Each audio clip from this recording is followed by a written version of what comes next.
October 14th, 2014, Eastern Afghanistan. The rocky outcrops smelled like copper and gunpowder. 847 meters below, 12 men were about to die. They just didn't know it yet. Through the Schmidt and Bender scope, the world compressed into brutal clarity. Crosshairs, wind flags in the sparse trees, the gentle rise and fall of a chest behind an AK-47. The mathematics of death reduced to holdover points and minute of angle calculations. The radio crackled, static, then panic. All units, this is actual. We are under heavy fire. I say again, heavy contact. Multiple casualties. Phantom, where the hell are you, Phantom? The call sign hung in the thin mountain air like a ghost. Appropriate, really, because in 4 minutes and 47 seconds, one operator would do what an entire SEAL team couldn't: eliminate 12 enemy combatants with 12 precisely placed rounds. No misses, no mercy, no hesitation. But this isn't a story about perfect shooting. This is a story about the weight of every trigger pull, about a father who taught his daughter that precision isn't just about hitting targets. It's about knowing which targets to hit, when to hit them, and living with what happens when you pull that trigger. This is a story about Sergeant Sloan Mercer. 28 years old, 5'7", dark hair braided tight against her skull, hazel eyes that could track movement through dense forest at 1,500 meters, and a legacy she never asked for but couldn't escape. The story doesn't start on that ridge in Kandahar. It starts 20 years earlier in a place where the only sounds were wind through pine trees and the distant howl of wolves, where a little girl learned that every shot counts, where a father built a sniper out of love and necessity in the cold Alaskan wilderness. It starts with a man named Elijah Mercer. 91 confirmed kills, Silver Star, Purple Heart, dead at 53 in a classified operation half a world away from the cabin where he raised his daughter alone. This is the story of how his daughter became the Phantom he always knew she could be, and how she proved that some legacies are written in blood and gunpowder and the impossible mathematics of a bullet traveling through space at 2,800 feet per second. Alaska, the making of a sniper, 50 miles north of Fairbanks, Alaska. 1998. The cabin sat in a clearing that shouldn't exist. Too perfect, too isolated. As if someone had carved a piece of civilization out of wilderness that didn't want to be tamed. Sergeant Major Elijah Mercer had built it with his own hands after his wife died. After the Army gave him a flag and a pension and said thank you for your service. After he looked at his 6-year-old daughter and decided that raising her among people who didn't understand war was a mistake he couldn't afford to make. Sloan was 8 the first time she shot a rifle that weighed almost as much as she did. Winter, 20 degrees below zero, snow falling in sheets that turned the world into a monochrome painting. Her father knelt beside her in the blind they'd built 3 hours before dawn. His breath came in controlled puffs. Hers came in rapid, nervous bursts. Breathe slower, baby girl. His voice was gravel and smoke.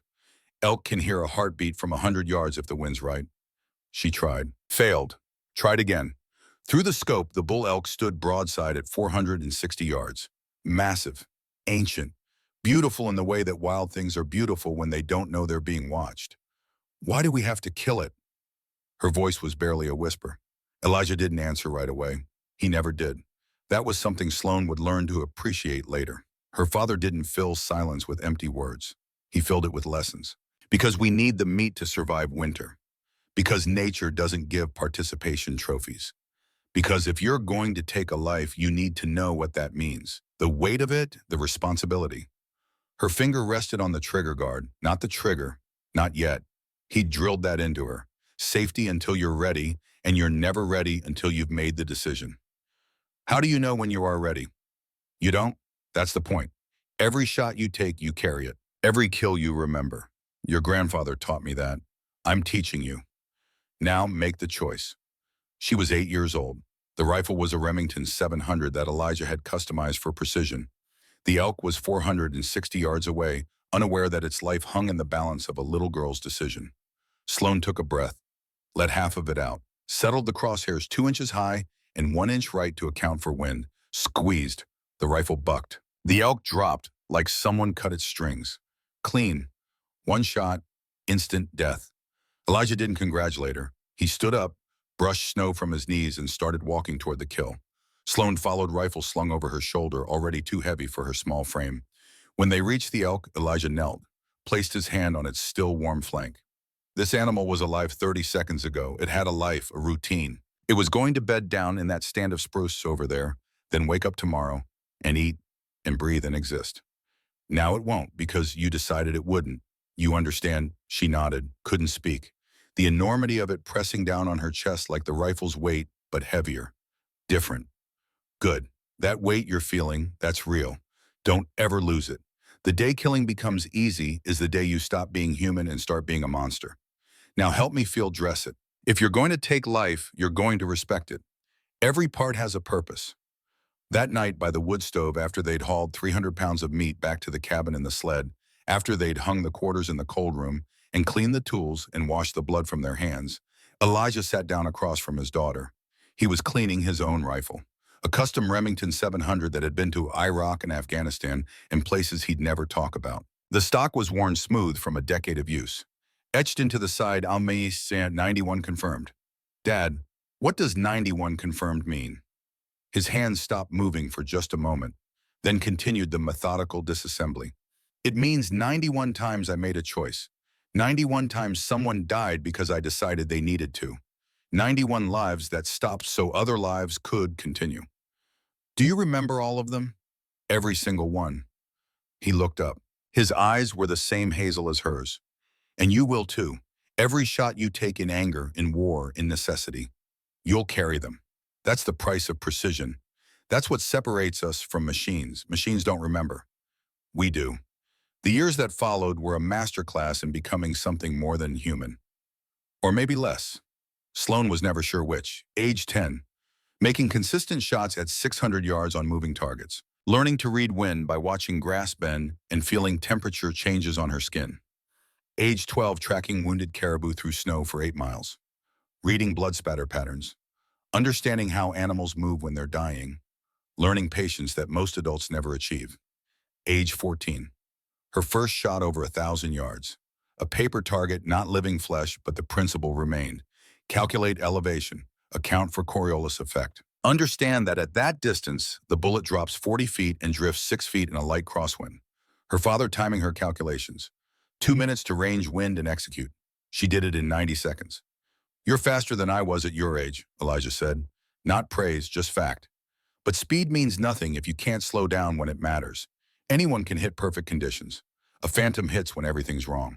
Bad weather, bad position, bad odds. That's when you find what you're made of. Age 16. Living alone in the wilderness for 3 weeks. 70 pounds of gear. No rescue, no safety net. Moving through terrain without leaving traces. Hunting, fishing, surviving.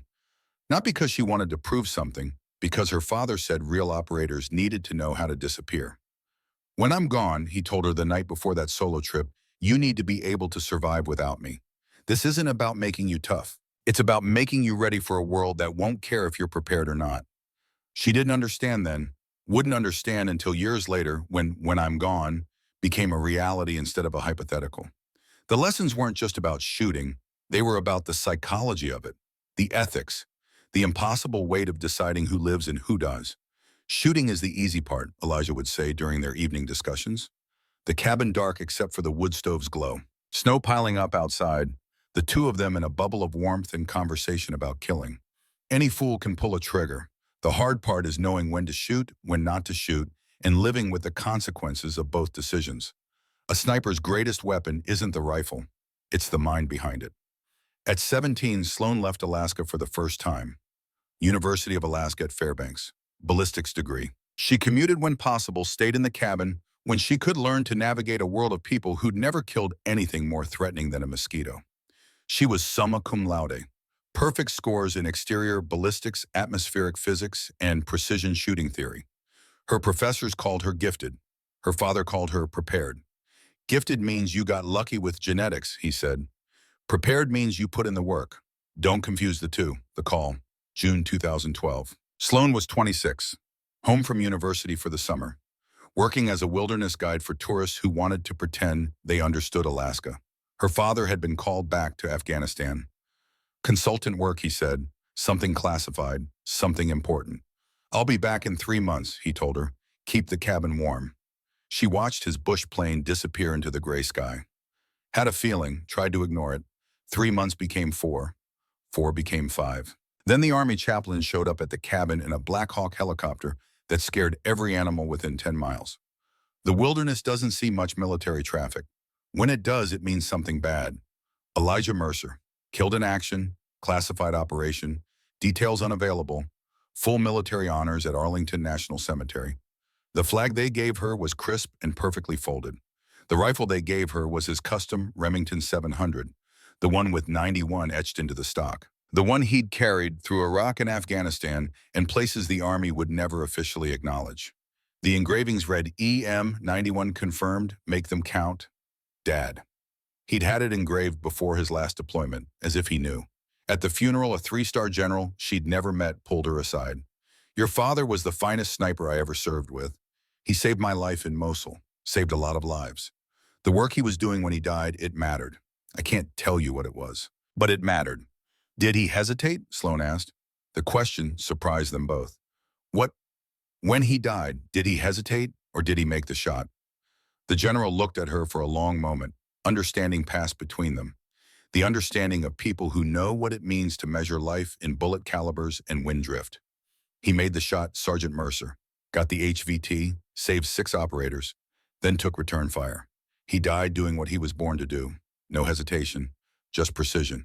Sloan nodded, couldn't speak.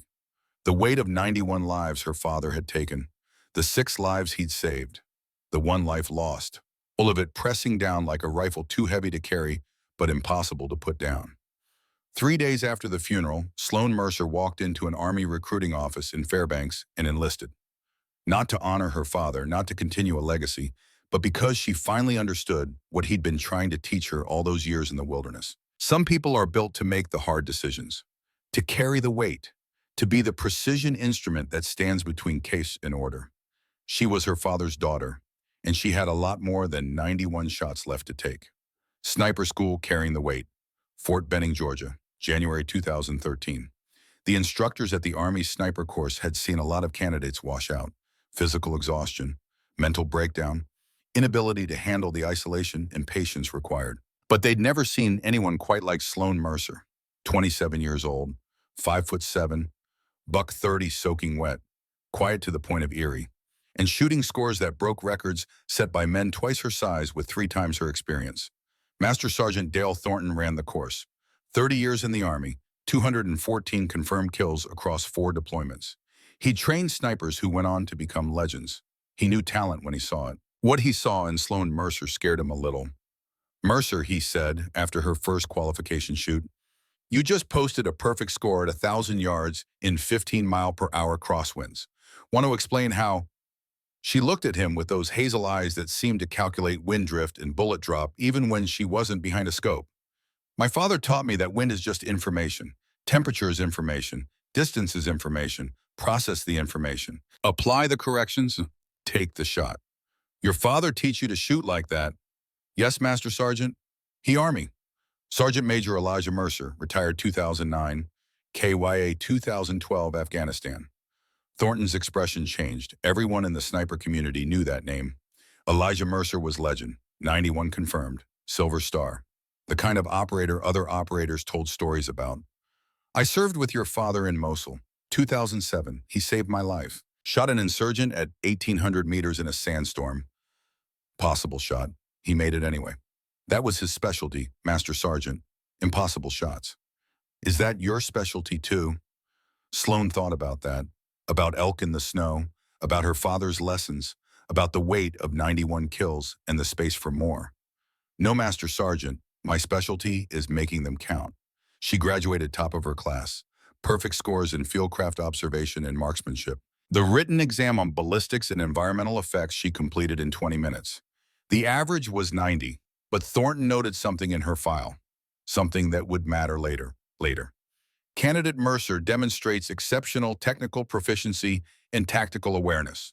However, observed tendency toward hyper-focus on primary target acquisition. Recommend continued evaluation of peripheral threat assessment under combat stress conditions. In plain English, she was so focused on hitting her target that she sometimes missed the bigger picture. It was a flaw. Small. Manageable. The kind of thing that combat would either fix or exploit. Helmand Province. The day everything changed, Afghanistan, March 2014. 6 months before Kandahar, 6 months before the shot that would define her. Sloan was attached to a Ranger unit as designated marksman. Not full SEAL integration yet, just support. Overwatch. The kind of assignment that kept her close to combat, but not quite in it. She'd taken 14 shots in combat by then. 14 confirmed kills. Taliban fighters, Al-Qaeda remnants, men with guns pointed at Americans. Each shot clean, each shot necessary, each shot carried. Her spotter was Staff Sergeant Sarah Brennan, 31 years old, squad leader, combat veteran with 3 deployments, married with 2 kids. The kind of soldier who could crack jokes in a firefight and write poetry in the downtime. They'd bonded over the absurdity of being women in a job that most men still thought women couldn't handle. Not through shared victimhood, through shared competence, through mutual respect for the work. Phantom, Sarah said one night. The nickname had stuck. Sloan moved through terrain like a ghost. You ever think about after, when the shooting stops? No, Sloan was cleaning her rifle. The ritual she performed every night. Break down, clean, inspect, reassemble. Do you, all the time, want to teach? Maybe high school history. Tell kids about the real cost of war. Not the sanitized textbook version. The version where people you love die and you carry it forever. Sounds depressing. Sounds honest. Sarah smiled. But that's after. Right now, we've got a mission tomorrow. Convoy escort. Intel says low threat. Should be easy. Easy. The word tasted like ash before it even left her mouth. March 17, 2014. Highway between Lashkar Gah and Camp Leatherneck. Sloan was on Overwatch. Rocky outcrop 400 meters from the highway. Sarah's squad providing ground security for a supply convoy. Routine. Standard. The kind of mission they'd run 100 times. Through her scope, Sloan watched the convoy roll. 4 Humvees, 30 soldiers, supplies for the forward operating base. Sarah was in the lead vehicle, standing in the turret scanning for threats. Then Sloan saw him. Taliban fighter, maybe 19 years old, RPG-7 on his shoulder, positioned in a second-story window of a half-collapsed building. Perfect angle on Sarah's Humvee. But behind him, visible through the glassless window, a child, maybe 6 years old, girl, sitting on the floor playing with something Sloan couldn't identify. The Taliban fighter raised the RPG. Sloan's crosshairs settled on his center mass. Her finger moved to the trigger, and she hesitated. 3 seconds, maybe 4. An eternity in combat time. The equations ran through her head. Take the shot, fighter dies, but the child is right there. What if the bullet overpenetrates? What if she misses by an inch? What if... Her father's voice. The day you hesitate is the day someone dies. Sarah's voice. Sometimes mercy is strength. 3 seconds. The fighter fired. The RP streaked across 400 meters in less than 2 seconds. Impacted Sarah's Humvee directly below the turret. The explosion was orange and black and final. Sloan fired. The Taliban fighter went down. The child behind him screamed. Sloan couldn't tell if the child was hit or just terrified. Didn't matter. Sarah Brennan was dead, killed instantly. 2 other soldiers wounded. The convoy erupted in chaos. Return fire, smoke, screaming. Sloan watched through her scope. Numb, frozen, carrying a weight that would never lift. She'd followed the rules of engagement. Civilian present, unclear shot. Technically, she'd done nothing wrong. Technically. But Sarah was still dead. 2 kids in Georgia would grow up without their mother. And Sloan had hesitated when hesitation meant death. The after-action review cleared her. No reprimand, no fault. Just one of those things that happens in war. But 3 people knew the truth. The Taliban fighter who'd pulled the trigger and died 30 seconds later. The child who'd been in the line of fire and would never be the same. And Sloan Mercer, who'd had the shot and waited too long. She visited Sarah's family during leave. Tried to explain. Failed. Sarah's husband held it together until Sloan left. Then called her cell phone an hour later and said things that were true and cruel and deserved. Sarah's 8-year-old daughter asked why Sloan hadn't saved her mommy. Sloan had no answer. That night in her barracks, she took out her father's rifle. The custom Remington with 91 etched into the stock. Added her own count, 14 confirmed kills. 1 failure. She made a promise to herself. To Sarah. To her father's memory. Never hesitate again. When the moment comes. When lives hang in the balance, act, decide, execute, no matter the cost. Meeting Commander Blackwood Bagram Airfield, September 2014. Commander Garrett Blackwood was 44 years old and looked like Central Casting's idea of a SEAL officer. 6'2", 210 pounds of muscle and scar tissue. 3 Bronze Stars and a Silver Star that came with a story he'd never tell. 20 years in Naval Special Warfare. 3 as commander of SEAL Team 7. He'd lost his younger sister in Afghanistan 5 years earlier. Captain Rebecca Blackwood, Apache pilot, 29 years old. Shot down near Kandahar after hesitating to fire on a technical vehicle parked next to a mosque. Intel said the mosque was empty. Intel was wrong. Civilians inside. Rebecca hesitated, took return fire, killed on impact. Blackwood had listened to the radio chatter, heard his sister's last transmission. I see civilians. I can't take the shot. Then static. He'd spent 5 years believing that hesitation killed, that the warrior mindset required a switch you could flip. Emotions off, mission on, kill or be killed. He'd worked with female operators before, respected them.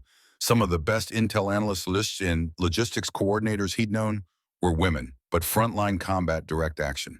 He'd seen what happened when the moment required cold precision and human hesitation interfered. So when his new orders came down with an attached personnel file, Blackwood read it with skepticism already forming. Sergeant Sloan Mercer, designated marksman, reassigned to SEAL Team 7 as precision support element.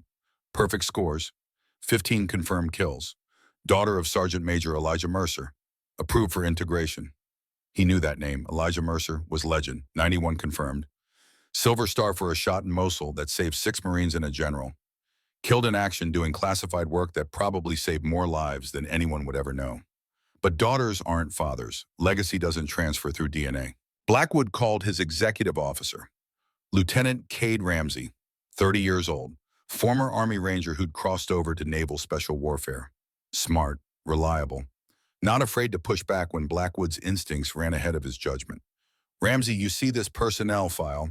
Yes, sir, Mercer. Impressive credentials. She's Elijah Mercer's daughter. I know, sir. That's why Command wants her. Good PR. First female integrated with SEAL direct action. Shows the program works. Blackwood's jaw tightened. This isn't a PR exercise, Lieutenant. This is combat operations against an enemy that doesn't care about progressive politics. With respect, Commander, her scores suggest she can do the job.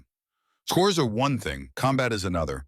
I've seen what happens when operators hesitate at the wrong moment. Ramsey understood. Everyone on the team knew about Rebecca.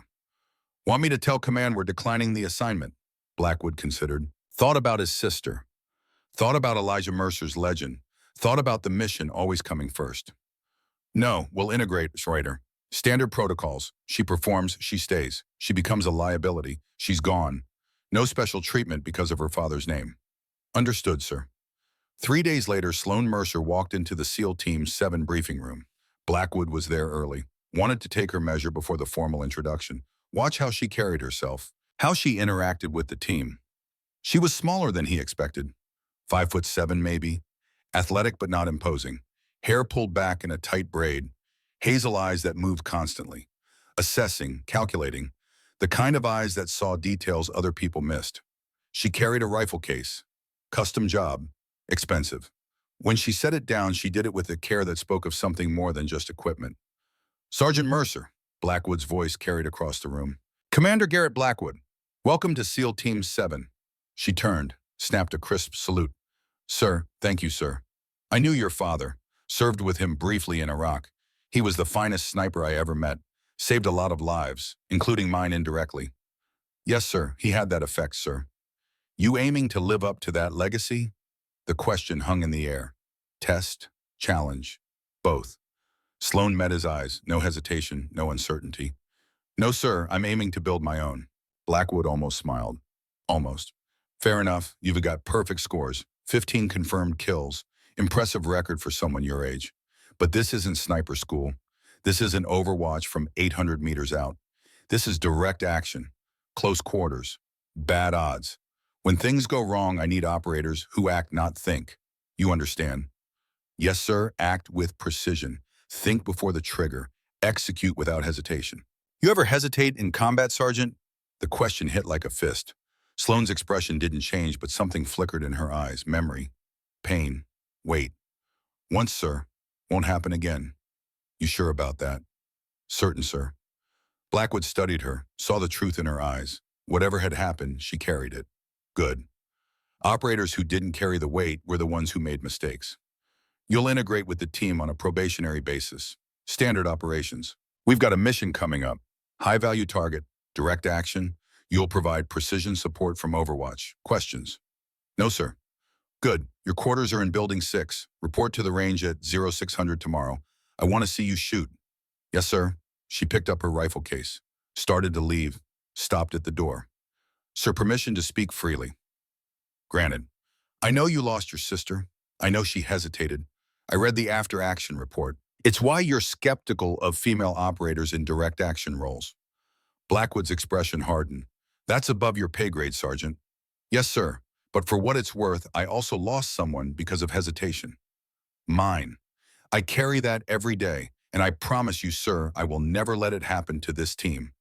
I'm not here to prove a point about women in combat. I'm here to do a job, and I will do it, whether you believe me or not.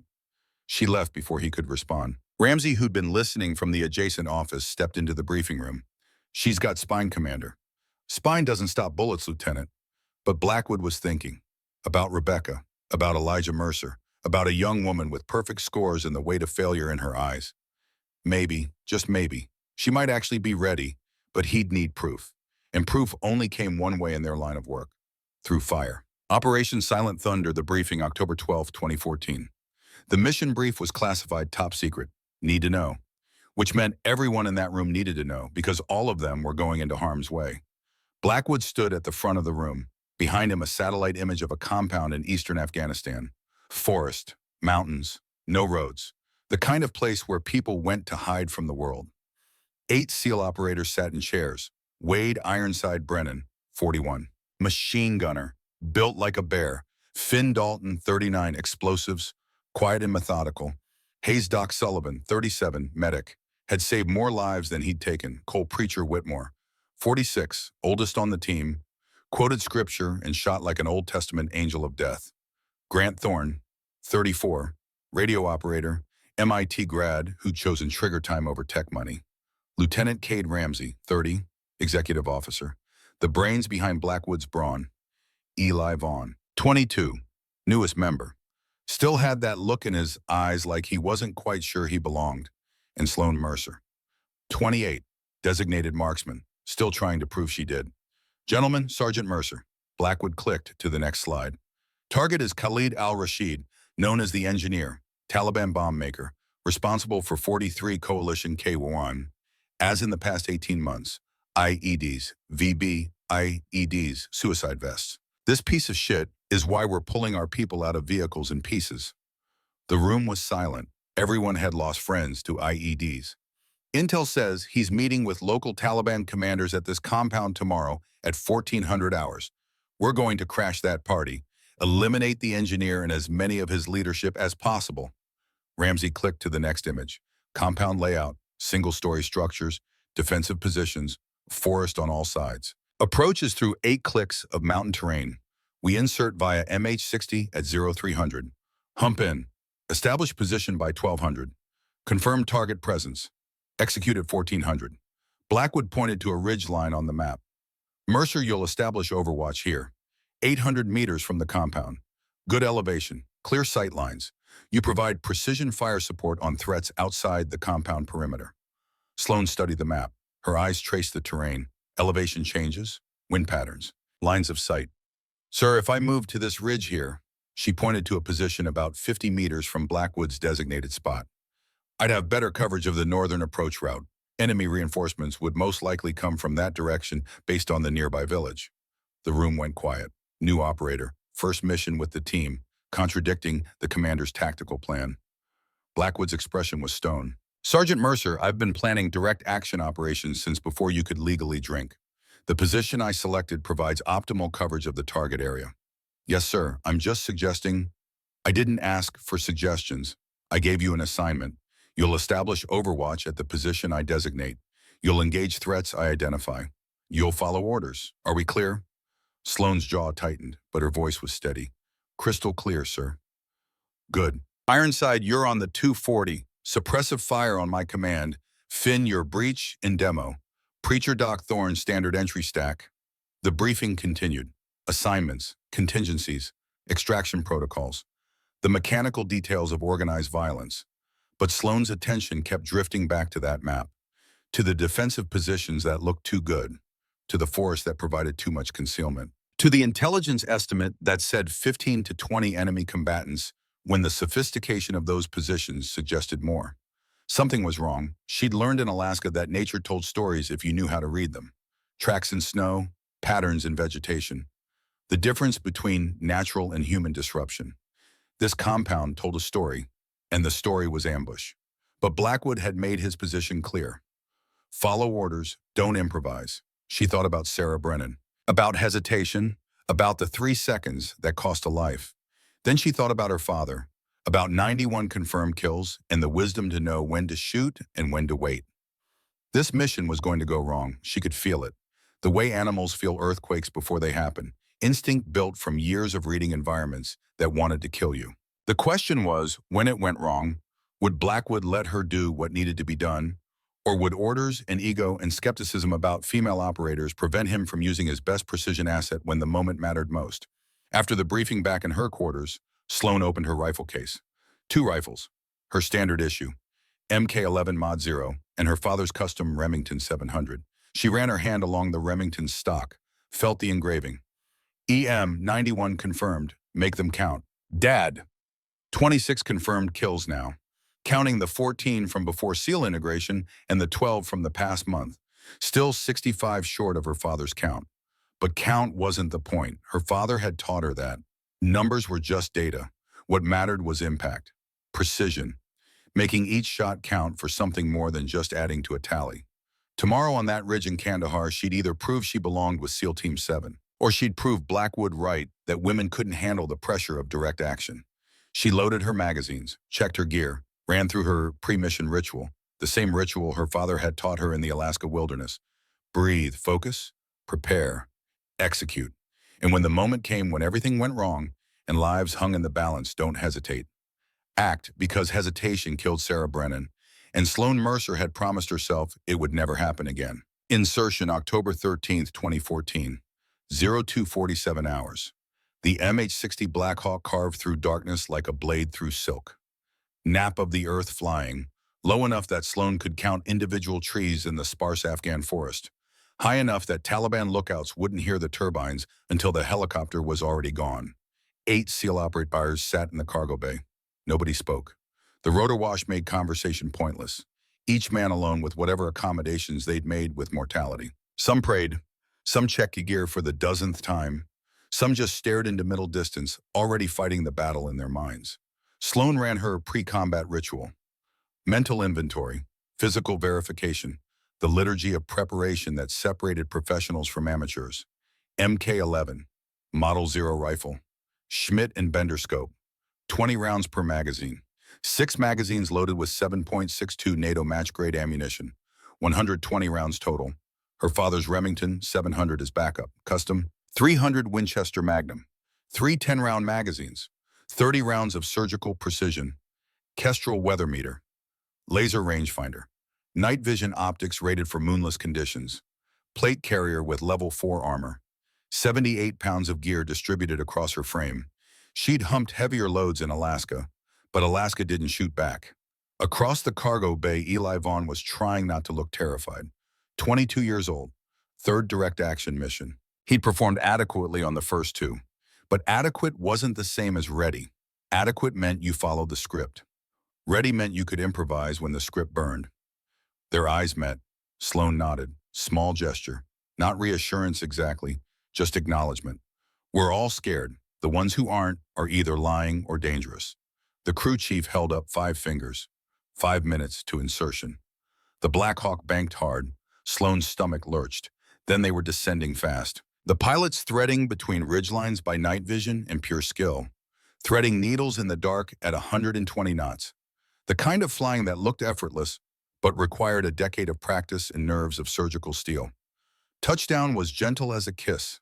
Professional. The kind of flying that saved lives by not attracting attention. Go! Go! Go! The crew chief's voice barely audible over the turbine scream. 8 SEALs and 1 sniper flowed out like water, spreading into defensive positions, scanning sectors. The Black Hawk lifted off before the last boot touched earth. 30 seconds on the ground, then gone. Just wind through pine trees and 8 kilometers of hostile terrain between them and the target. Lieutenant Ramsey took point. Blackwood moved with the main element. Sloan fell in at rear security. Her role until they reached the objective rally point.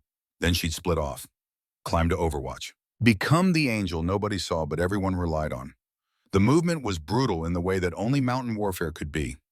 8 kilometers sounded manageable on a map, but 8 kilometers through elevation changes with 78 pounds of gear, while maintaining noise discipline transforms simple distance into trial by fire. Every step calculated, every sound analyzed, wind or animal or human. The difference could mean everything. Sloane's legs burned. Shoulders ached where the rifle slung across her back. Her right knee, the one she'd twisted during last month's training, throbbed with each uphill step. She ignored it all. Pain was just data. Discomfort was just the body complaining about being used for its designed purpose. They moved in tactical silence. Hand signals only. NVGs painting the world in shades of green. Every shadow evaluated. Every sound categorized and filed. The mental checklist never stopping. Threat or no threat. Engage or bypass. The constant calculus of staying alive. 3 hours of movement. Then they were in position, 1,200 meters from the target compound. Dawn still 2 hours away. Time to establish Overwatch and wait for the world to wake up and begin the violence. Blackwood's hand signals were crisp, precise. Sloan, North Ridge, 800 meters from compound. Establish position, report when set. She nodded, split from the main element. Began the careful climb to her designated position. Overwatch. The ridge offered solid tactical advantage, good elevation, clear sight lines to the compound, excellent fields of fire. Blackwood's planning was textbook. She'd expected nothing less from a commander with 20 years of direct action experience. But as Sloan settled into her hide and began scanning the target area through thermal optics, that nagging feeling from the briefing returned. Stronger now, more insistent. The feeling hunters get when the prey knows it's being hunted. Something was wrong. Through pre-dawn darkness using thermal imaging, she began counting heat signatures. Intelligence estimates had projected 15 to 20 enemy combatants. Standard security element for a high-value target meeting in hostile territory. Sloan counted 28 visible fighters, spaced in positions that spoke of professional military training rather than militia randomness. Overlapping fields of fire, mutual support, defensive depth, and those were just the ones thermal imaging could detect. She keyed her radio, whisper quiet. Phantom to actual, count 28 tangos visible, estimate higher, defensive positioning indicates professional training. Recommend we reassess the approach. Blackwood's response came immediately. Clipped and final. Actual to phantom, intel has been vetted through multiple sources. Maintain your position. Await orders. Sloan wanted to argue. Wanted to explain the patterns she was seeing, the discipline in their movements, the sophistication of their defensive network. All the signs that this wasn't a routine leadership meeting, but something else, something planned. But she'd already contradicted Blackwood once during the mission briefing. Pushing harder would only confirm his lingering doubts about whether she could follow orders under pressure. She settled deeper into her hide, made herself as comfortable as rocks, and adrenaline allowed. The sun would rise in 90 minutes. Then the waiting would end and the violence would begin. Dawn came slowly, pink and gold bleeding across the Hindu Kush mountains, beautiful and indifferent. Nature never cared about the violence men committed in her presence. Through her scope, Sloan watched the compound wake up, sentries rotating, morning cooking fires. The mundane routines of men who had no idea that 8 American operators were positioned to kill them. At 1320 hours, the HVT emerged. Khalid al-Rashid, the engineer. Satellite imagery had shown a man in his mid-40s, full beard, traditional dress, unremarkable in appearance, extraordinary in the devastation his bombs had caused. 43 coalition deaths, countless Afghans, all reduced to component parts by his expertise. He stood in a cluster with 3 other men, Taliban commanders. Sloan recognized 2 from intelligence photos. The third was unknown. They talked, gestured, planned more death. Phantom to actual. HVT confirmed. I have eyes on target. Actual copies. Stand by for execute order. The waiting stretched, every minute feeling like an hour. Sloan's heart rate remained steady, 55 beats per minute, same as always. But the anticipation built like pressure behind a dam. She thought about her father, wondered if he'd felt this before his 91 shots. This strange certainty that violence was inevitable and nothing could stop it. Just the question of who would survive. At 1400 hours exactly, SEAL Team 7 began their approach, the ambush. Through her scope, Sloan tracked Blackwood's element as they moved into assault position.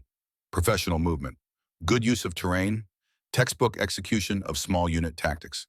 They were 200 meters from the compound when the world exploded. Not an IED, coordinated small arms fire from multiple concealed positions. Positions Sloan hadn't spotted because they'd been camouflaged by professionals who understood thermal signatures and patient discipline.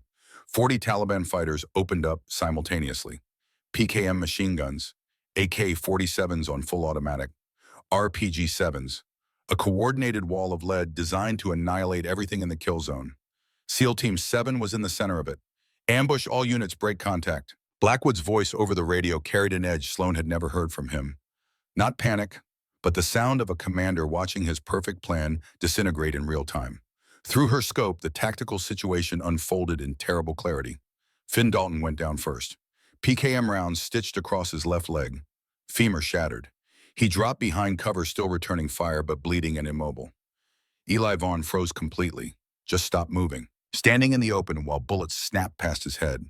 Preacher grabbed the kid by his plate carrier and yanked him bodily behind a boulder. Probably saved his life. The compound had transformed from target to fortress. 50 fighters in prepared positions with interlocking fields of fire. This wasn't a meeting. This was a trap. And SEAL Team 7 had walked straight into it. Phantom, this is actual. Blackwood's voice was controlled but urgent. Cover our withdrawal. We're pulling back to Rally Point Crimson. Sloan's scope swept the battlefield, identified immediate threats. 12 fighters positioned to prevent the SEALs from breaking contact. Machine gunners, RPG teams, the enemy commander coordinating fire from a second-story window.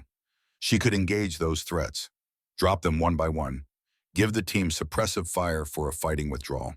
But they'd still lose. Mission would fail. The engineer would escape. And Finn's shattered leg would be for nothing. Or she could disobey direct orders. Could engage all 12 threats systematically. Could give Blackwood's team the suppression they needed not just to escape, but to complete the mission. The decision took 3 seconds. The same 3 seconds she'd hesitated before Sarah Brennan died. But this time was different. This time hesitation meant watching 8 Americans die. This time action meant saving them. Sarah's voice in her memory. Don't freeze, Sloan, her father's voice. Phantom hits when everything's wrong. Sloan keyed her radio. Negative, sir. I can eliminate the threat. Give me 5 minutes. Phantom, that is a direct order. Fall back to...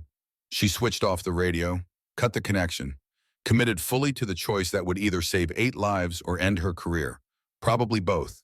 Sloan settled behind her rifle, controlled her breathing to combat rhythm, felt her heart rate drop to operational calm. 12 targets.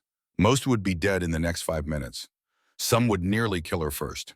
And when it was over, nothing would ever be the same. The symphony of precision. The first shot mattered most. It always did. First shot revealed her position, started the clock on counterfire, set the tone for everything that followed. Through her scope, the enemy commander filled her reticle. 547 meters, wind gusting between 8 and 12 miles per hour left to right.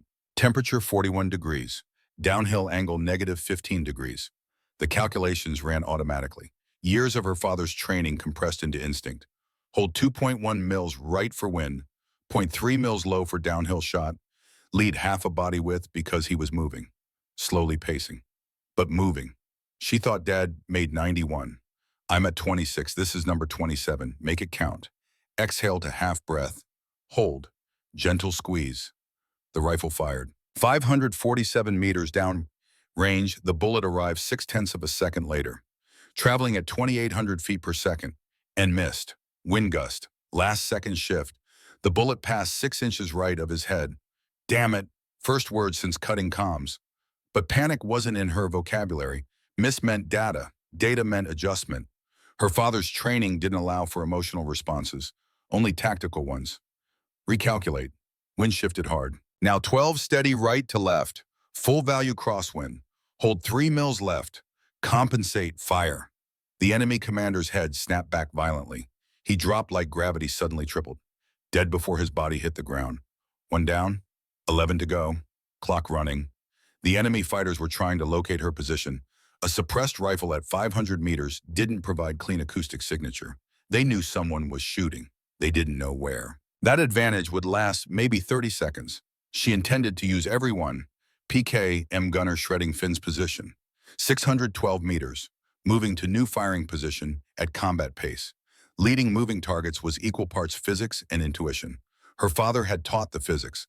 Alaska had taught the intuition. 3 body widths at 600 meters for full sprint. But this fighter was tactical moving.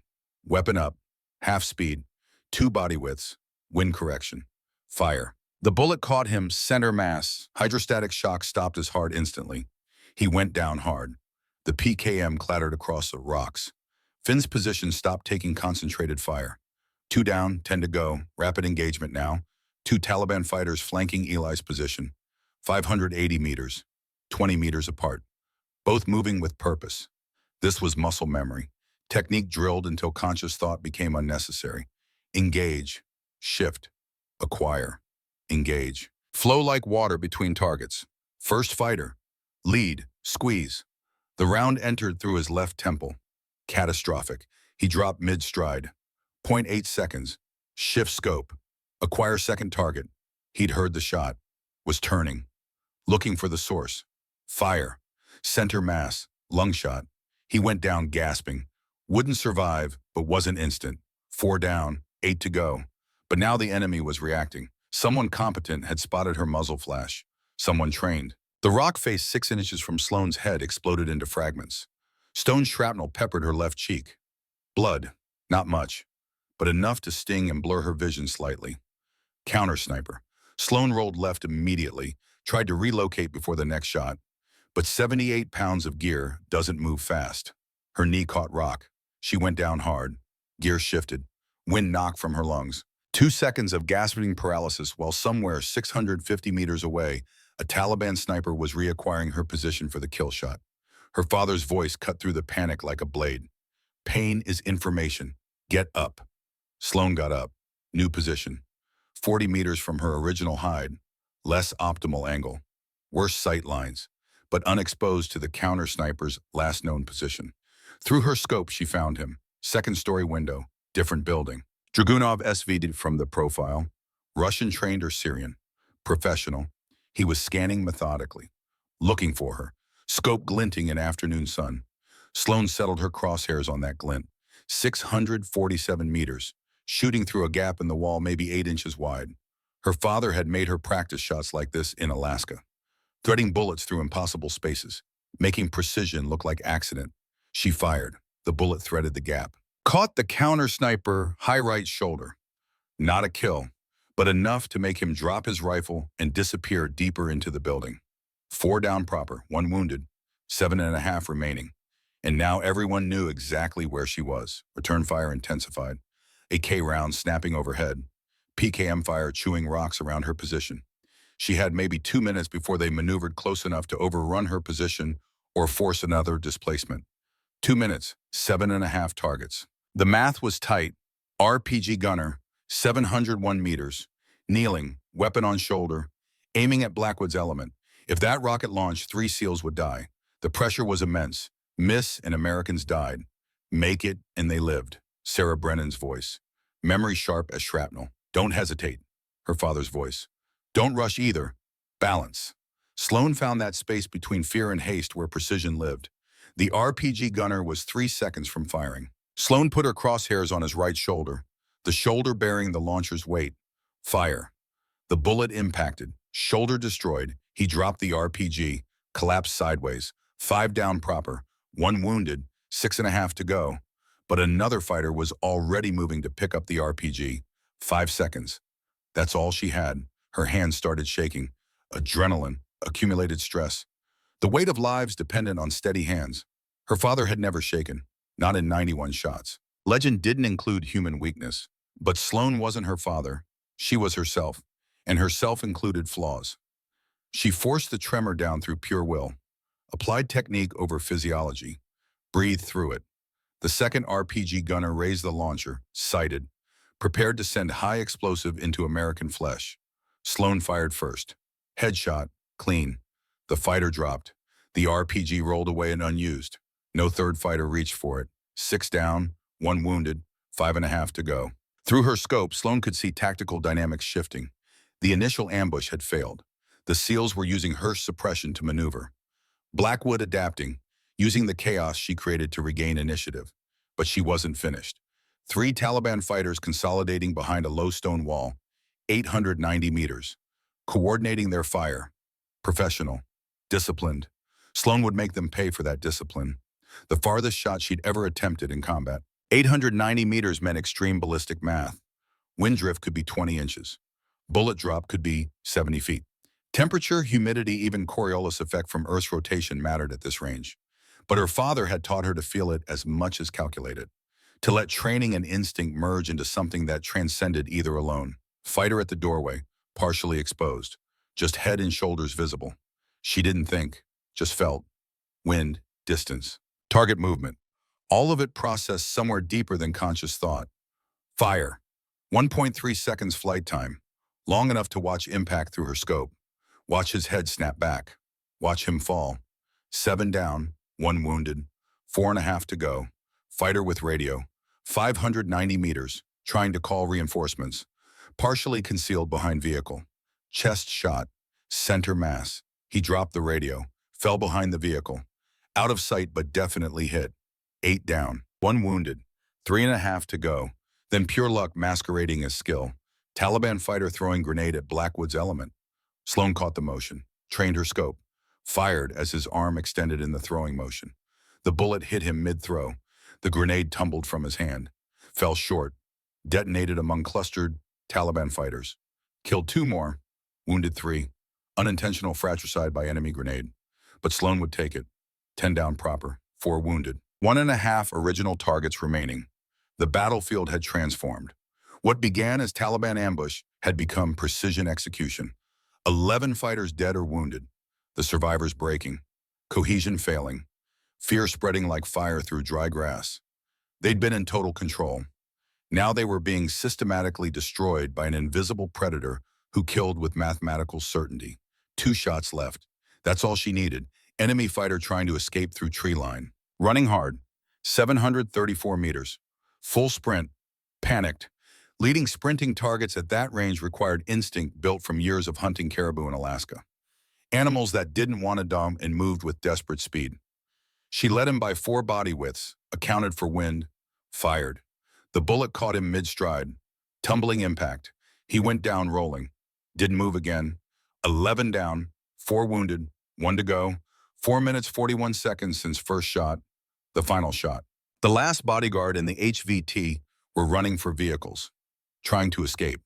The engineer would be gone in 90 seconds if Sloan didn't stop him. 623 meters, 2 moving targets, threading through sparse forest, heading for a gap in the trees barely 6 inches wide, moving at speed. Sloan had 1 round left in her magazine. After this, she'd need to reload. 3 seconds of vulnerability. 3 seconds where return fire could end her. 1 shot, 1 chance. Everything on this bullet. She thought about Sarah Brennan. 3 seconds of hesitation that cost a life. She thought about her father. 91 confirmed, a legend she'd never equal. She thought about Eli Vaughn frozen in combat, about Finn bleeding out, about Blackwood's skepticism and her promise that she belonged. All of it compressed into this moment. This shot, this 1 bullet. The bodyguard and HVT were 10 feet apart, moving through the forest gap. 5 seconds until they passed the only clear shooting lane. Her father's voice, clear as if he was beside her on that ridge. Make them count, baby girl. Sloan chose the HVT, the engineer. Mission priority, lead by 4 body widths. Calculate wind at 623 meters. Account for downward angle. Temperature, humidity, barometric pressure. Every variable. Equations that would take computers minutes to solve. Sloan solved them in 2 seconds. Exhaled, held, squeezed. The rifle fired. The bullet flew. 623 meters, 1.2 seconds flight time. The engineer stumbled, fell, the back of his skull gone. Mission complete. The bodyguard kept running. Sloan was out of ammunition, couldn't engage. But it didn't matter. The priority target was dead. 4 minutes 47 seconds. 12 shots. 13 if you counted the correction. 11 enemies killed. 1 counter-sniper wounded. 1 bodyguard escaped. And 1 Taliban ambush completely destroyed. Sloan slumped behind her rifle, hands shaking violently now, adrenaline dump hitting like a physical force. Blood on her face from rock fragments. knee screaming, shoulders burning, lungs raw, but alive and victorious. Extraction. Below SEAL Team 7 was securing the compound. Combat sounds fading, being replaced by the methodical sounds of professional operators clearing structures and confirming kills. Sloan reloaded on pure muscle memory, her hands doing the work while her brain tried to process what just happened. She disobeyed direct orders, cut communications, engaged 12 enemies in under 5 minutes from a static position, made shots that would be studied in sniper courses for years. Career suicide or career defining? Possibly both. Her radio crackled. She'd switched it back on after the shooting stopped. Phantom, this is actual. Blackwood's voice. Completely unreadable. Status report? Sloan keyed her mic, her voice steadier than her hands. Winchester, sir. Ammunition expended. 12 tangos eliminated. 1 wounded. HVT confirmed. KEIA. Area secure from Overwatch. Long silence. Just static and wind. Then, understood. Hold position. We're coming to you. 20 minutes later, 8 SEAL operators stood on the ridge where Sloan had just redefined what one sniper could accomplish. Finn Dalton was being carried, leg wounds stabilized by Doc Sullivan. Bleeding controlled. He'd live, but this deployment was over. Through the pain and medication, Finn looked at Sloan. Phantom, they told me you dropped the PKM gunner who had me pinned. My girls, his voice caught. Emma and the girls still have a husband and dad, thank you. Emma, 3 daughters, ages Sloan didn't know. People who existed because she'd made one shot at 612 meters. The weight of lives saved was somehow heavier than lives taken. Eli Vaughn looked shell-shocked, the 1,000-yard stare of someone who just understood his own mortality. Preacher had an arm around the kid's shoulders, silent support. Blackwood approached slowly, taking in the shell casings scattered around her hide, 13 total, looking down at the compound, at bodies visible even from this range, at the tactical situation that had transformed from catastrophic ambush to complete victory in under 5 minutes. Then he looked at Sloan. Really looked, seeing her for the first time not as legacy or political statement, but as what she actually was. You cut communications. Statement of fact. Yes, sir. Disobeyed direct orders. Yes, sir. Engaged 12 enemies from static position while under counter sniper fire. 11 confirmed kills, sir. 1 was correction shot on same target. Counter sniper escaped wounded. I failed to eliminate him. Blackwood's expression was granite. He studied the compound again. The shell casings. Sloan's bloodied face. Your father took an 1,800-meter shot in a Mosul sandstorm. Saved my life. I thought that was the finest piece of marksmanship I'd ever witnessed. Pause, the whole team listening. I was wrong. What you just did, he shook his head slowly. Explain to me what the hell just happened down there. Sloan met his eyes, saw something she'd never seen before. Not skepticism, not doubt, genuine respect mixed with awe. Threat eliminated, sir. Area secure. Recommend we continue with primary mission objectives. Blackwood almost smiled. Almost. Primary mission is complete, Sergeant, thanks to you. Finn needs immediate medevac. We're extracting. He keyed his radio, called for the Black Hawk. Coordinated extraction, being the commander. But his eyes kept returning to Sloan, reassessing everything he thought he knew. Grant Thorne approached. Phantom, that 890 shot I was lasing it, wind gusting 12 to 15. You threaded that through an 8-inch window. How? Sloan was gathering her gear. Every movement hurt. My father taught me impossible is just an excuse for not trying hard enough. Wade Brennan laughed, deep and genuine. Mercer, you just saved all our asses. I'm buying you a drink. Hell, I'm buying you a case. I don't drink Ironside. Then I'm buying you whatever you do drink and carrying your gear for a month.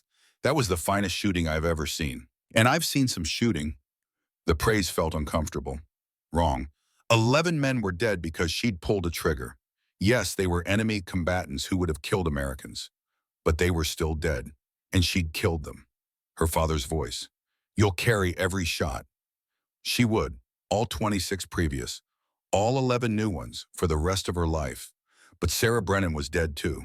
And if Sloan had acted 5 months ago the way she'd acted today, Sarah might still be alive. Might be home with her 2 kids.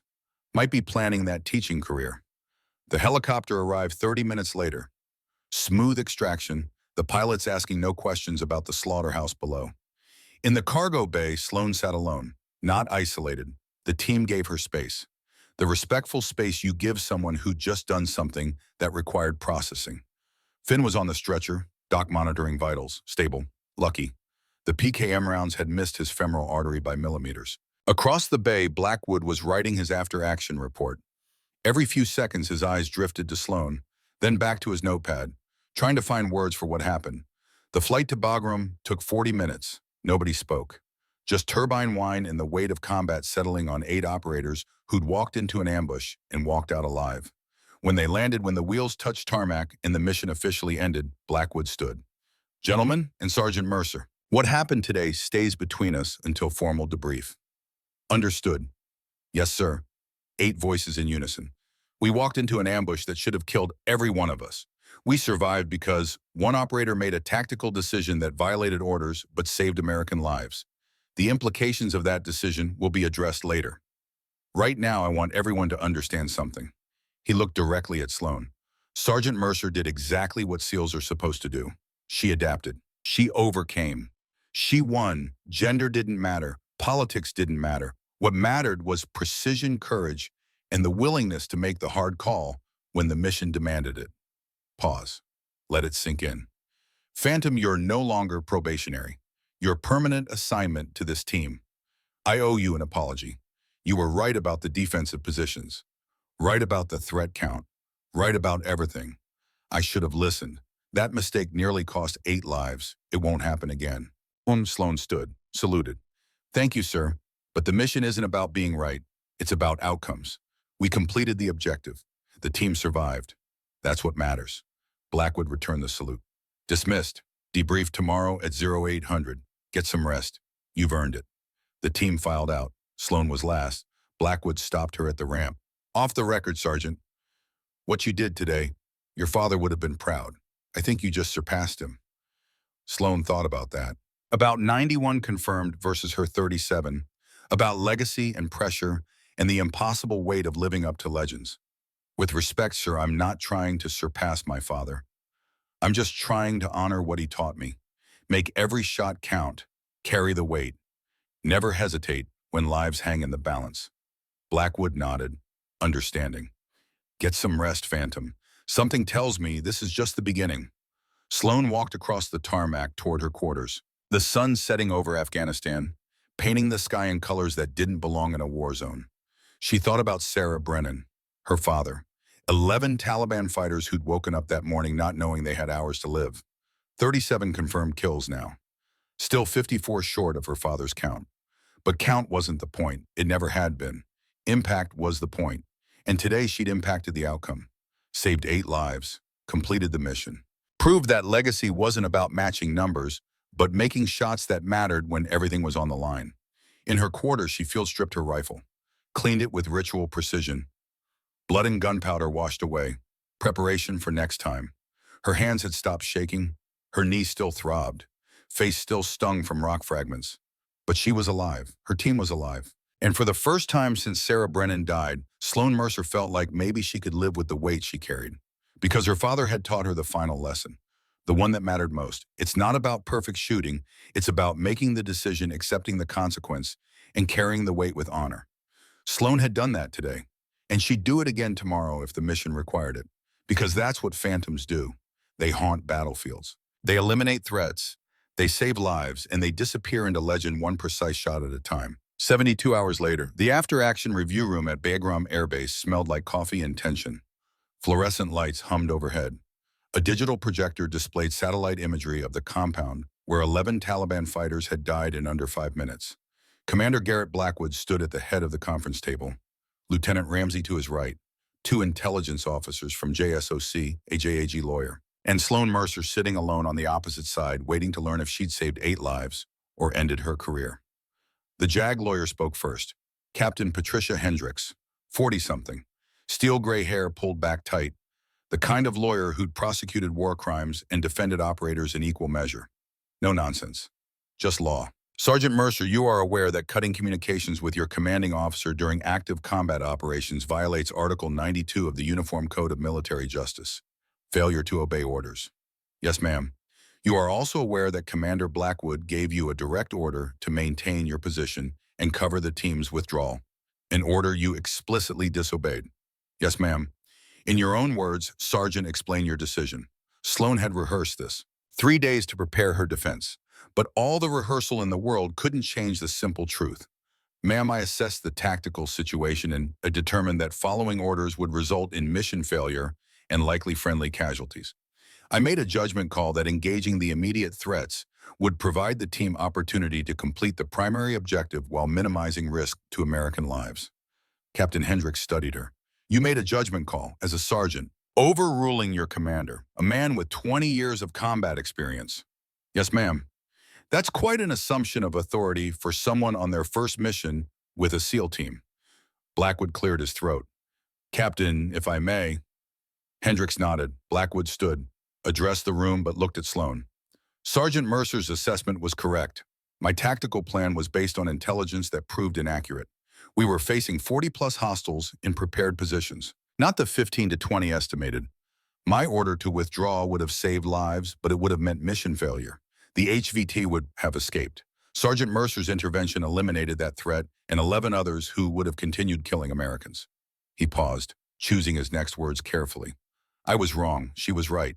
And 8 operators are alive because she had the courage to make the hard call. The JSOC intelligence officer spoke up. Commander Sarah Walsh, Navy, 45. Career intel analyst who'd seen enough combat footage to know exceptional when she saw it. Commander Blackwood, the helmet cam footage from your team members shows Sergeant Mercer engaged 12 targets at ranges from 547 meters to 890 meters in 4 minutes 47 seconds under counter-sniper fire, with 11 confirmed kills and 1 wounded. Is that assessment accurate? Yes, ma'am. And the final shot, the one that killed the HVT, your report says 623 meters, moving target threading through a 6-inch gap in terrain. Correct. Correct. Commander Walsh looked at Sloan. Sergeant Mercer, I've been analyzing sniper engagements for 20 years. What you did is statistically improbable to the point of being nearly impossible. Can you explain how you made those shots? Sloan thought about Alaska, about her father, about 10,000 hours of practice in conditions that would break most people.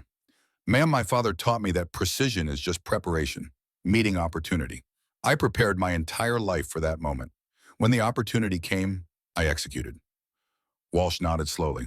Your father was Sergeant Major Elijah Mercer, 91 confirmed kills, Silver Star recipient, killed in action 2 years ago. Yes, ma'am. You're trying to live up to that legacy. No, ma'am. Sloan's voice was firm, clear. I'm trying to build my own. My father taught me skills.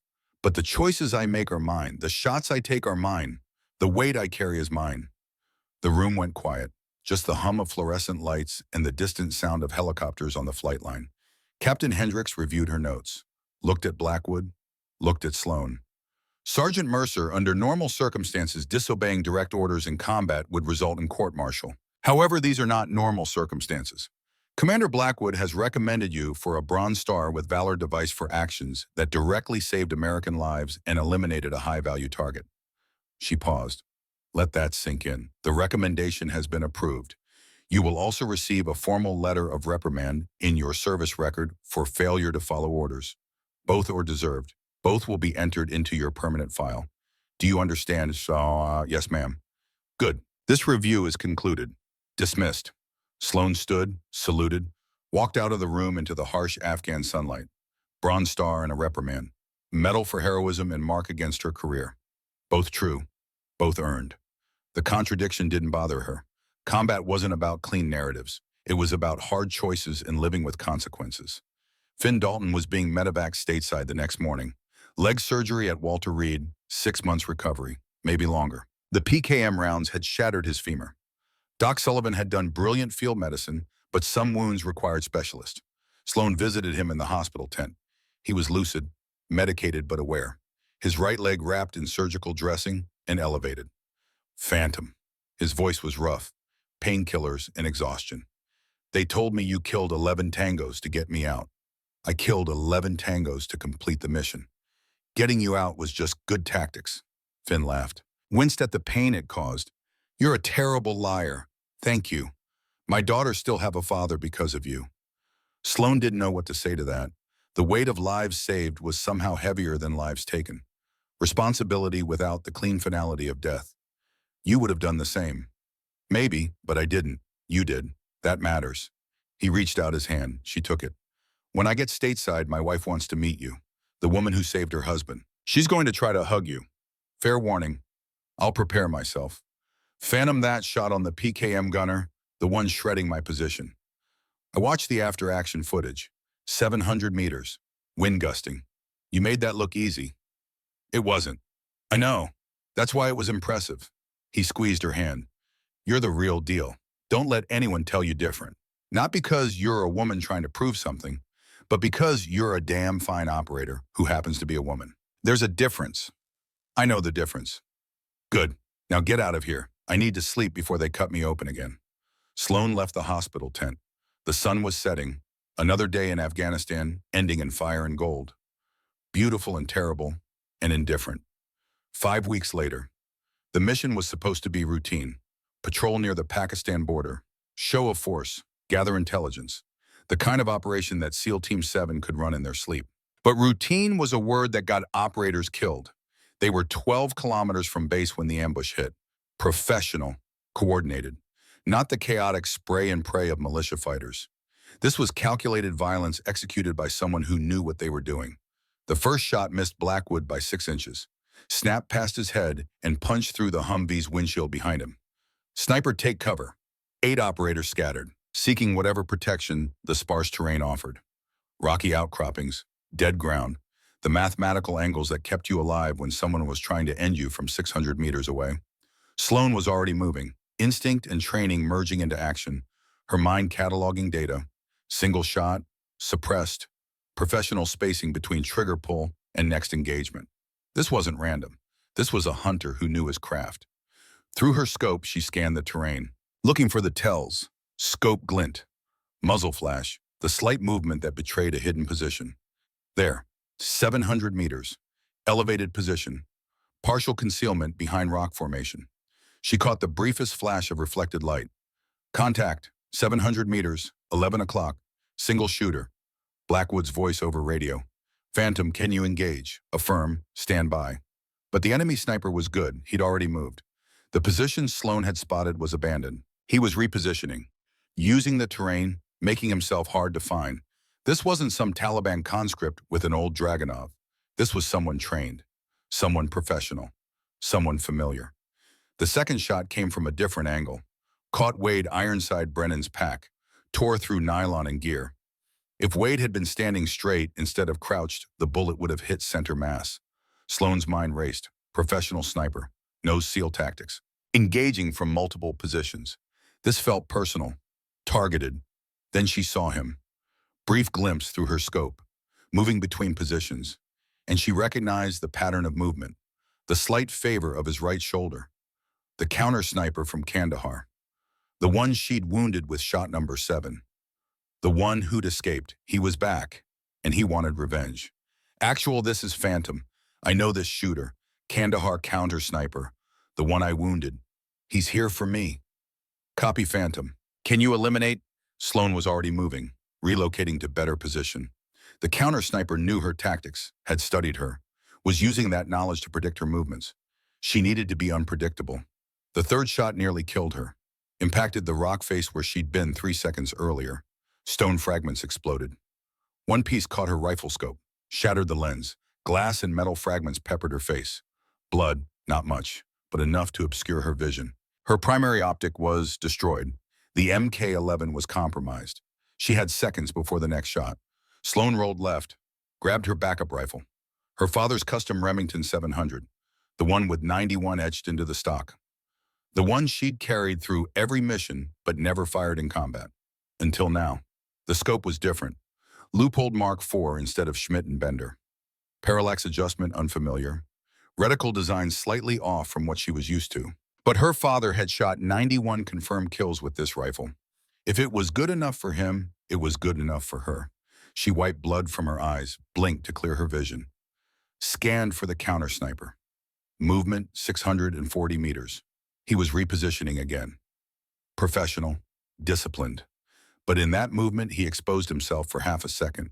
Half a second was all Sloan needed. But her vision was compromised, blood still seeping from the cuts on her face. The scope's image kept blurring. She couldn't see clearly enough to make a precision shot. Her father's voice. Memory from Alaska, teaching her to hunt in blizzard conditions when visibility was zero. When you can't see, feel. Wind on your skin. Sound of the target's movement. Trust your instinct. Your body knows even when your eyes don't. Sloane closed her eyes, took a breath, let her other senses take over. The wind was steady, 8 miles per hour, left to right. She could feel it on her exposed skin. Constant, predictable. The target was at 640 meters. She knew that from the last glimpse before her vision blurred. He was moving right. She could hear the slight scrape of his gear against rock. 640 meters, 8-mile-per-hour crosswind, moving target, compromised vision, impossible shot. But her father had taught her that impossible was just an excuse. Sloane opened her eyes, squinted through blood and damaged vision, found the target, blurry, indistinct. But there, she held for wind, led the movement, applied every lesson her father had ever taught her, and trusted. The Remington fired, the familiar recoil, the same rifle her father had used to save lives and end threats across 4 deployments. 640 meters away, the counter-sniper's head snapped back. He dropped like a puppet with cut strings. Through her blurred vision, Sloane watched him fall, watched other Taliban fighters scatter, watched the ambush disintegrate as their sniper died. Phantom to actual, threat eliminated, counter-sniper down. Blackwood's voice carried something Sloane had never heard before, awe mixed with disbelief. Phantom, your scope is shattered. How did you make that shot? Sloane wiped more blood from her eyes, looked at her father's rifle, the one with 91 etched in the stock. My father taught me that the rifle is just a tool. The shot comes from somewhere else. 20 minutes later, they secured the body. Syrian passport. Professional military identification. Former Syrian Arab Army sniper instructor. Name Fadi Hassan, age 43. Confirmed kills unknown, but estimated over 60 based on documentation found on his person. He'd been the sniper Sloane wounded in Kandahar, had survived, had tracked her for 5 weeks, had come back for revenge, and had died trying. Doc Sullivan cleaned the cuts on Sloane's face. Glass fragments removed, antiseptic applied, would leave small scars. Reminders of the day she made a 640-meter shot with compromised vision using her dead father's rifle. Phantom, Doc said quietly, that shot shouldn't have been possible. Shattered scope, blood in your eyes, moving target. How? I had help. She looked at the Remington. My father made 91 impossible shots with this rifle. Today it made 92. Wade Brennan approached, held out Sloane's damaged MK-11, the scope completely destroyed. Phantom, this round hit your scope dead center, 6 inches lower, and it would have been your head. You know that? I know. That Syrian bastard was good. Maybe the best enemy sniper I've seen in 4 deployments. And you killed him while half blind. Wade shook his head. I'm never doubting you again. Ever. About anything. You say the sky is green, I'm agreeing. Sloane almost smiled. Almost. But 11 Taliban fighters in Kandahar and 1 Syrian sniper here didn't feel like victory. It felt like weight. More names added to a list she'd carry forever. 38 confirmed kills now. 53 short of her father's count. But she was starting to realize that count wasn't the point, the conversation. That night, back at base, Blackwood requested a private meeting. His office. No witnesses, just commander and operator. Sloane reported as ordered, stood at attention. At ease, Sergeant. Sit. She sat. Blackwood studied her for a long moment. The small cuts on her face from the scope fragments. The calm in her eyes that came from having made peace with death. I need to tell you about my sister, he said finally. Lieutenant Commander Rebecca Blackwood, Apache pilot, killed in action 5 years ago. Sloane stayed silent, listening. She was 29, brilliant pilot, top of her class at flight school. 3 deployments, Distinguished Flying Cross. The kind of officer who made you proud to serve with her. Blackwood's voice carried weight. Old grief that hadn't healed. She died because she hesitated. He pulled up a file on his computer, turned the screen towards Sloane. Mission brief, after-action report, a story written in military bureaucracy. Rebecca was providing air support for a Marine patrol. Taliban technical vehicle mounted with heavy machine gun. Marines were pinned down, taking casualties. Rebecca had clear shot with her 30mm cannon. Could have eliminated the threat in seconds. Blackwood paused, stared at the screen. But the technical was parked next to a mosque. Intel said the mosque was empty, but Rebecca could see movement inside. Couldn't confirm if it was civilians or fighters. She hesitated, asked for confirmation, waited for orders. 3 minutes. That's how long she waited. Sir, 3 minutes isn't. 3 minutes was enough. Taliban repositioned, shot her down with an RPG. She died on impact, 29 years old, because she hesitated when the moment required action. Sloan understood now, all of it. The skepticism about female operators, the emphasis on acting without hesitation, the way Blackwood had questioned her ability to flip the switch. Sir, with respect, that wasn't hesitation. That was following rules of engagement, protecting civilians. I know. Blackwood's voice was quiet. Intellectually, I know that. But emotionally, I've spent 5 years believing that women hesitate in combat, that there's something different, some biological or psychological factor that makes split-second violence harder for women than men. He looked directly at Sloan. You've proved me wrong, twice now. In Kandahar, you made 11 kills in 5 minutes under counter-sniper fire. Today, you made an impossible shot while wounded and half-blind. You didn't hesitate. You didn't freeze. You acted with precision and courage that would make any operator on any team proud. Sloan waited, knowing there was more. But more than that, you made the right call when I made the wrong one. You saw what I missed. You assessed the tactical situation better than I did. And you had the courage to disobey orders when following them would have cost lives. Blackwood leaned forward. That's not about gender. That's about being an exceptional operator. Period. Ooh, sir, I'm not. Let me finish, Sergeant. I owe you this. I've been protecting myself from grief by assuming all female operators would hesitate like Rebecca did. That's not fair to them. It's not fair to you. And it's not fair to Rebecca's memory. She made a judgment call based on incomplete information and a desire to protect civilians. That's not weakness. That's humanity. Something we need more of in this work, not less. He stood, walked to the window, looked out at the Afghan darkness. You're not trying to prove anything about women in combat. I get that now. You're just doing the job, being the operator you were trained to be, and you happen to be the best sniper I've ever worked with. Male or female doesn't matter. What matters is precision judgment and the courage to act when the moment requires it. Blackwood turned back, extended his hand. I was wrong about you, Sergeant Mercer. I apologize. Not as your commander. As a man who let his grief cloud his judgment, you've earned your place on this team 100 times over. And I'm honored to serve with you. Sloan stood, shook his hand. Sir, you don't owe me an apology. You made tactical calls based on your experience. I made different calls based on mine. We're both trying to complete the mission and keep the team alive. That's all that matters. Maybe, but I still needed to say it. Blackwood released her hand. You're being reassigned, not because of any failure, but because of success. Sloan's stomach dropped. Sir, relax. It's a promotion. Sort of. Naval Special Warfare Command wants you as senior marksmanship instructor at the training center, teaching the next generation of SEAL snipers, both male and female candidates. The offer hung in the air like cordite smoke. Sir, I'm at 38 confirmed kills. My father had 91. I haven't finished. Sergeant, your father's legacy isn't a number. It's the impact he had, the lives he saved, the operators he trained. Blackwood's voice was firm. You can stay operational. Chase that number, get to 91 or beyond, or you can multiply your impact. Train 200 snipers who'll each save dozens of lives. Do the math. Which option honors your father's legacy more? Sloan thought about that, about Alaska, about her father's last words engraved on a rifle. Make them count. How long do I have to decide, sir? 72 hours. But Sergeant, I'm being promoted to Admiral, overseeing all NSW training programs. My first official act will be requesting you as my senior instructor. Not because you're a woman, not because of politics, but because you're the best teacher I can get for the crew. You make operators better.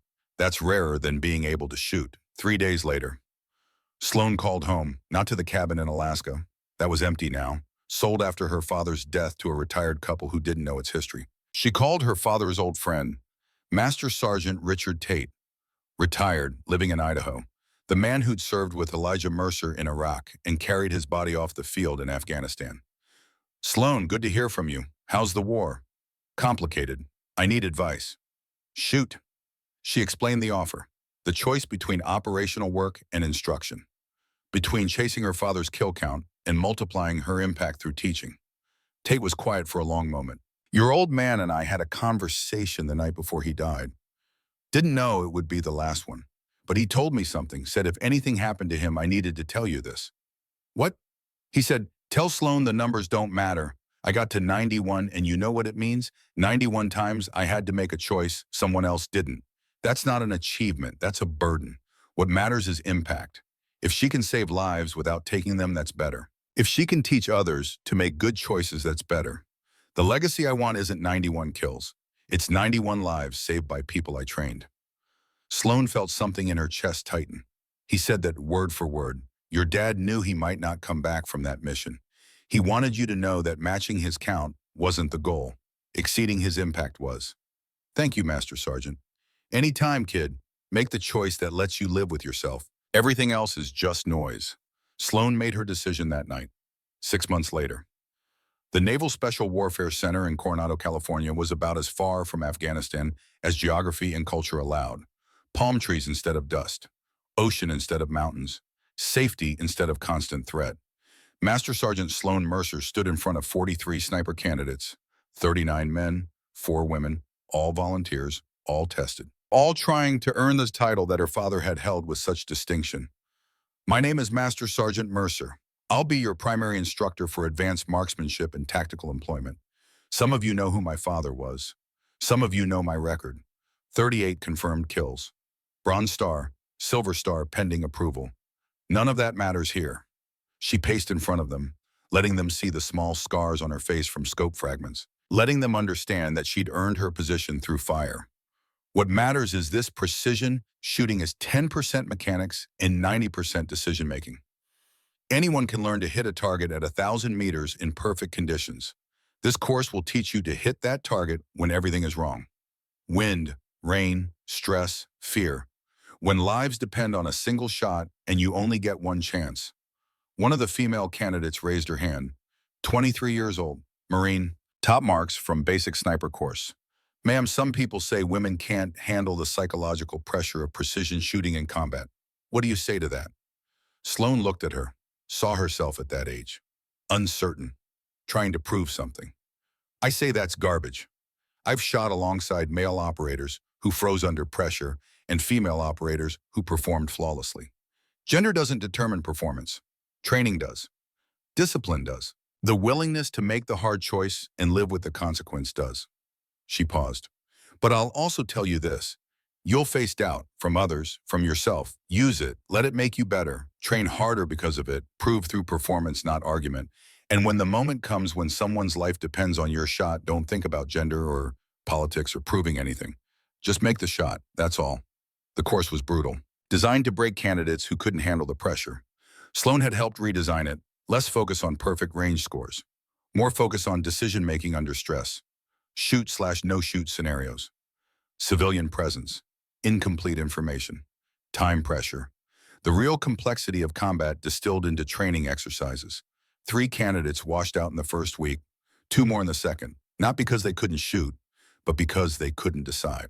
Couldn't live with the weight of being the person who pulled the trigger or chose not to. But the ones who stayed got better. Remarkably better. Sloan taught them her father's lessons. Patience over speed. Precision over volume. Making each shot count.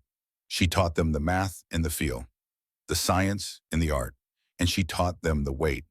You'll remember every shot you take in anger, she told them during a night class on combat psychology. Every kill, every near miss that could have saved someone. That weight doesn't go away. You learn to carry it, to use it, to let it make you better instead of breaking you. One of the male students, a SEAL who'd been skeptical of female instruction, at first approached her after class. Ma'am, can I ask you something off the record? Go ahead. That shot in Kandahar, the 623-meter kill on the HVT, threading through a 6-inch gap, that's in the case studies we're studying. How did you make it? Sloan thought about that moment. The pressure, the stakes, everything on a single bullet. I made it because I'd made 10,000 practice shots before it. I made it because my father taught me that impossible is just unpracticed. And I made it because 11 men were counting on me to not hesitate when the moment came. But the mental pressure, the knowledge that missing meant mission failure. How did you handle that? I didn't think about failure. I thought about the mechanics. Wind, distance, lead time, breaking it down into solvable problems instead of one overwhelming decision. That's the key. Don't think about the outcome. Think about the process. The outcome takes care of itself. The student nodded, understanding. Thank you, ma'am. That helps. Over the following months, Sloan's program produced 73 graduates, male and female. Each one tested under conditions that simulated combat stress. Each one capable of making the hard decisions. And in the months and years that followed, those 73 snipers saved lives, eliminated threats, made the shots that mattered. Sloan kept track, not obsessively, but enough to know, enough to measure impact. 217 confirmed lives saved by her students. Enemy combatants eliminated. Hostages rescued. Friendly forces protected. 217. More than twice her father's 91. Not because she was a better shooter, but because she'd chosen to multiply her impact instead of chasing a number. Admiral Garrett Blackwood visited the training center 2 years after Sloan accepted the instructor position. He watched her teach, watched her students perform, saw the results of precision instruction combined with tactical wisdom.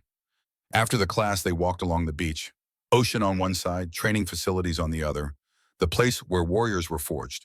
You've changed Naval Special Warfare, Sergeant. You know that? I'm just teaching, sir. You're doing more than that. You're changing how we think about snipers, about precision shooting, about the psychology of combat decisions. Blackwood stopped, looked at her. Your father would be proud, not because you matched his kill count, but because you exceeded his impact. Sloan looked out at the ocean, thought about Alaska, about her father, about Sarah Brennan and Finn Dalton, and all the lives that intersected with hers. Sir, can I ask you something about Rebecca? Always. Do you think she made the right call, hesitating to protect civilians? Blackwood was quiet for a long moment.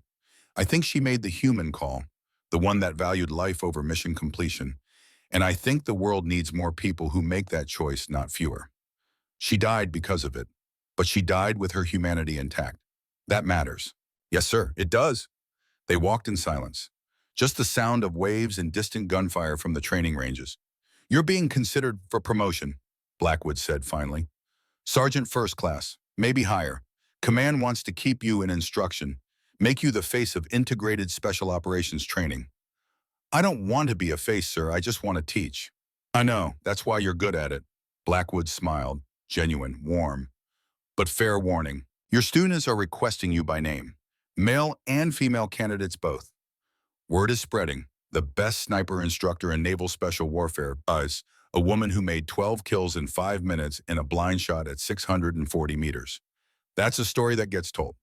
Stories don't matter, sir. Results do. Sometimes stories create results, inspire people, show what's possible. Blackwood stopped walking, extended his hand. Thank you, Sergeant Mercer, for proving me wrong, for making this program better, for being exactly the operator and instructor we needed. Sloan shook his hand. Thank you for giving me the chance, sir. Even when you didn't believe in it, I believe now. That's what matters. Present day. The graduation ceremony for Sniper Class 237 took place on a perfect California morning. 73 candidates started, 41 finished, each one tested, each one ready. Master Sergeant Sloan Mercer stood at the podium. Behind her, the Pacific Ocean stretched to infinity. Before her, 41 warriors who would carry the skills she'd taught them into harm's way. Congratulations. You've completed one of the most demanding courses in Naval Special Warfare. You've earned the title of sniper, but that title comes with weight. She paused, let them feel it. You'll make shots that save lives. You'll make shots that end them. You'll carry every decision, every trigger pull, every moment when you chose to shoot or chose not to. That weight doesn't go away. You learn to carry it with honor. Among the graduates was Lance Corporal Jennifer Watts, 24, Marine, top shot in her class, first female Marine to graduate Naval Special Warfare Sniper course at the top of her class. Sloan called her forward, presented her with a special award, her father's backup Remington 700, the rifle that had made 92 confirmed kills. The rifle that represented legacy and precision and the weight of doing hard things well. This rifle belonged to my father, Sergeant Major Elijah Mercer. 91 confirmed kills with it. I made the 92nd. A blind shot at 640 meters when I should have died instead. Sloan held the rifle, felt its familiar weight. It's yours now. Take care of it. Use it well. And remember that the rifle is just a tool. The shot comes from who you are. Make them count. Jennifer took the rifle, tears in her eyes, understanding the weight of what she just received.